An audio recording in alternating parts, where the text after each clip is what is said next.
This past weekend, Sony's PlayStation network experienced a cyber attack that took it down for its 53 million users. Bob, is hacked the new normal?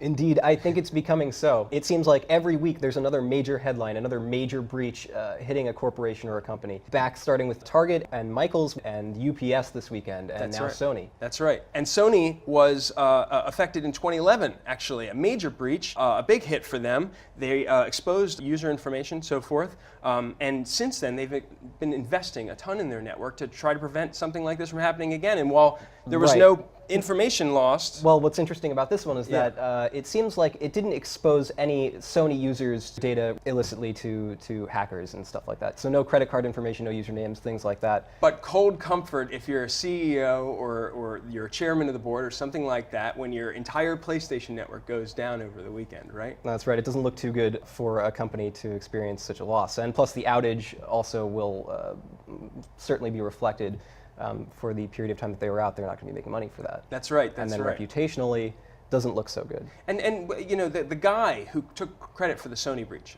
it's a Lizard Squad or something like that. The reason that this guy gave anyway was that Sony wasn't spending enough on its network, which I thought was preposterous or crazy or something, because I think the argument was that they're a big public company and they're taking too much profit and not plowing it back into the network, but Sony's been spending a lot on it. This is all really tough to hear if you're the guy who's responsible for keeping Sony's PlayStation network up. That's right. Lizard Squad cited corporate greed or something like that, that he wanted them to really kind of push more of those funds into Sony building up their network. What's interesting about the distributed denial of service attack, which is what was leveraged against the network, is that it's sort of like a protest, like people taking the streets and kind of just clogging the pipes.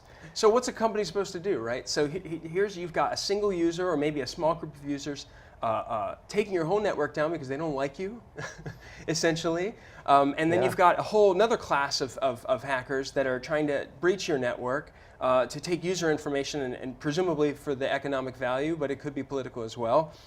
You know, I feel like this is happening all the time. Is it happening more, or are we just reading about it in the news? Well, I would say I think it seems like it is happening more, although it is definitely getting bigger coverage. I mean, companies are moving their data and stuff to the cloud nowadays and trying to unlock a lot of that value. And you can't win when you're in an Internet of Things, right, where everything's connected. That's right. Then you have to really start worrying. That's right. Good point. For one show that's always on attack, come right back here to Fortune.com for more tech debate.